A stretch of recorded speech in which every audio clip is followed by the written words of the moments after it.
حکیم الامت تھانوی فرماتے ہیں جب ایک ریل کے ساتھ میری جس ریل پر میں چلتا ہوں اور دوسری ریل آتی ہے اور کراسنگ ہوتی ہے تو میں اس طرف نہیں دیکھتا ہوں. کیوں؟ ہو سکتا ہے کہ کوئی زنانہ ڈبہ میرے ڈبے کے سامنے لگ جائے، ہو سکتا ہے کسی عورت پر میری نظر پڑ جائے، ہو سکتا ہے پڑھنے کے بعد میں اپنی نظر اٹھا نہ سکوں. کیا اللہ کا کتنا تقویٰ تھا. اور فرماتے تھے یہ مرض نہایت احمقوں کا مرض ہے. پرائی چیز دیکھ کر دل کو جلانا، اپنے گھر میں تو دال روٹی ہے، باہر شامی کباب دیکھ کر ہائے ہائے کرنا حماقت کا بھی مرض ہے، بیوقوفی کا بھی مرض ہے. ایسا نہیں ہے کہ کب لائن کے سامنے سونگ رہے ہیں ہائے ہائے شامی کباب کیسا ہے، پیسہ ایک بھی نہیں. دل کا جلانا، حکیم الامت فرماتے ہیں یہ حماقت اور بیوقوفی کا بھی مرض ہے، بدنظری. چانکہ فرماتے ہیں میری ریل میں ایک دفعہ ایسا ہوا کہ میرے ڈبے کے سامنے ایک زنانہ ڈبہ کوئی لگ گیا، میں نے نہیں دیکھا. حضرت فرماتے ہیں مگر ایک نوجوان لڑکا جو بہت ہی خبیث الطبع تھا بار بار اس زنانے ڈبے کی طرف دیکھ رہا تھا. ایک جوڑا اس میں تھا ایسا جن کی نئی شادی ہوئی تھی، دونوں بڑے صحت مند تھے. وہ لاہور آ رہے تھے اور لاہور سے گئے ہوئے تھے، شادی لاہور سے دہلی سے لا رہے تھے بیوی کو.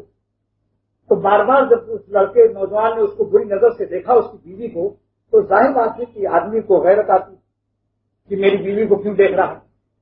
اگر انسان سمجھے کہ یہ ہماری ماں بہن ہے، تمہاری ماں بہن کو کوئی دیکھے، بیٹی کو دیکھے تو غصہ آتا ہے کہ نہیں آتا؟ لیکن ہم لوگ اس معاملے میں بیوقوف بن جاتے ہیں. بھائی جس عورت کو دیکھ رہے ہو، کسی کی بیٹی، کسی کی بہن، کسی کی ماں تو ہے. اپنی بیٹی تمہارے حاجی خدا بخش میرے ساتھ ڈھاکہ جاتے ہیں، بڑے پرانے دوست ہیں، کہنے لگے ایک مرتبہ میری بیٹی جا رہی تھی میرے ساتھ ریل میں، ایک شخص بدتمیز دیکھ رہا تھا، بار بار اس کو ایسا غصہ آ رہا تھا کہ بندوق سے اس کو فیر کر دوں.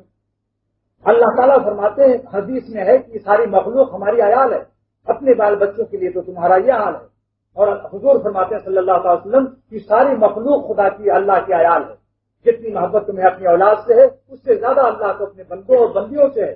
اگر تمہارا بیٹا بیٹی کو کوئی برائی سے دیکھے تو تمہیں غصہ آتا ہے، خدا کو کتنا غصہ ایسے نالائق پر آتا ہوگا. اور تعجب ہے اس شخص پر جو ولی اللہ بھی بننا چاہتا ہے، جو سلوک بھی طے کر رہا ہے، اللہ بھی کر رہا ہے، چاہتا میں اللہ کا ولی بھی ہو جاؤں.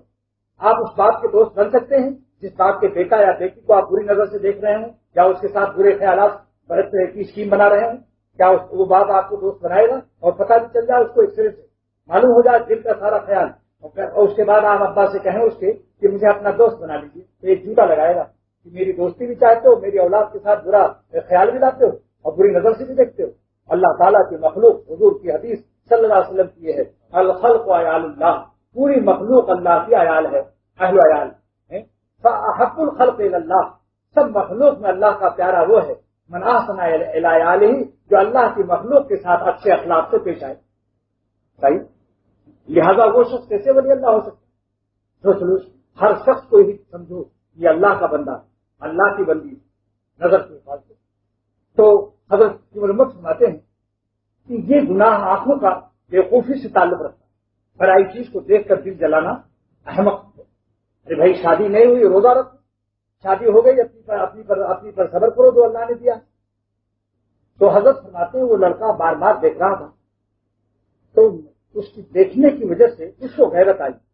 وہ تندرست جوان تھا، اپنی بیوی کے ساتھ بیٹھا تھا، اس نے گالیاں دی. کیا کرے آدمی، گالیاں دی اور کہا وہ خبیث کے بچے میری بیوی کو کیوں بار بار دیکھتا، کتنا ہی دیکھ لے دل جلا لے تڑپا لے، چل کے خاک ہو جا، پائے گا نہیں رات میں رہے گی میرے ہی پاس.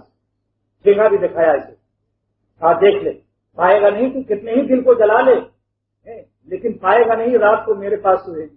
حضرت تھانوی رحمۃ اللہ علیہ مولانا آصف علی صاحب اس جواب کو بعض نے بہت سی تعریف کے ساتھ بیان کیا کہ دیکھو کس قدر اس نے صحیح بات کہی کہ دل کو جلانا بیکار، اپنے اللہ حلال کی دے اس پر راضی رہو. چند دن دیکھو اگر ریلوے اسٹیشن پر آپ کو اچھی چائے نہیں ملتی تو آپ کہتے ہیں گرم پانی لیا، کچھ تو ہے. کسی کہا یہاں اسٹیشن کی چائے اچھی نہیں ہوتی تو مسافر صاحب کیا کہتے ہیں، ارے میاں گرم پانی تو ہوگا، تھوڑی سی پتی تو ہوگی، زکام سے تو بچ جاؤں گا، چل کے گھر بڑھیا والی بنا کر پیئیں گے. کون سر ہوتا ہے بھائی، نام وام کا مجھے یاد نہیں رہتا، کوئی اور نام ہو بنا اچھی چائے پیئیں گے لپٹن کی.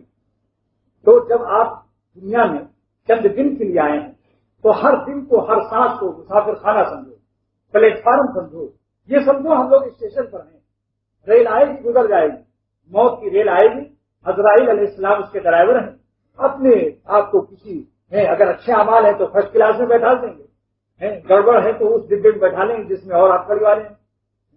لہذا دوست اگر یہاں چٹنی روٹی دے دے خدا، واللہ حرام کی بریانی کی طرف دیکھو بھی مت، اللہ کا نام لے کر دیکھو، انشاءاللہ تعالی وضو کرو، تلاوت کرو، اللہ کا نام لو، اللہ کا نام لینا سیکھ لو، کسی اللہ کے عاشق سے، کسی اس سینے سے سیکھ لو جس کے سینے میں درد بھرا دل ہو، تو اللہ کہنے میں، ایک اللہ کہنے میں اتنا مزہ آئے گا، اتنا مزہ آئے گا کہ آپ کو تمام بادشاہوں کی بادشاہتیں ہٹ ہو جائیں گی، جنت بھی اس وقت یاد نہیں آئے گی، جنت کی بھی جنت ہے وہ، ان کا نام۔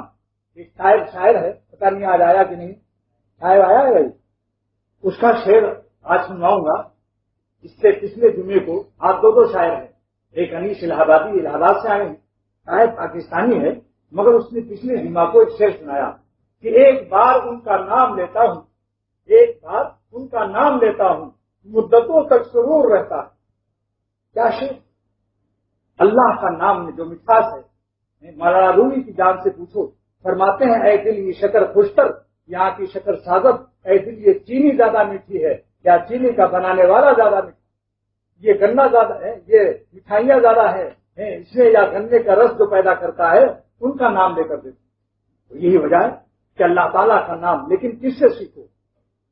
آپ نے ان لوگوں سے ابھی ملاقاتیں نہیں ہوئی جن کے دلوں میں اللہ کی محبت کا درد ہے، تب پتہ چلتا ہے دین کیا ہے۔ حضرت حانی فرماتے ہیں حاجی امداد اللہ صاحب رحمۃ اللہ علیہ کی خدمت میں چند دن گزارے تو معلوم ہوا اللہ کی محبت کیا چیز۔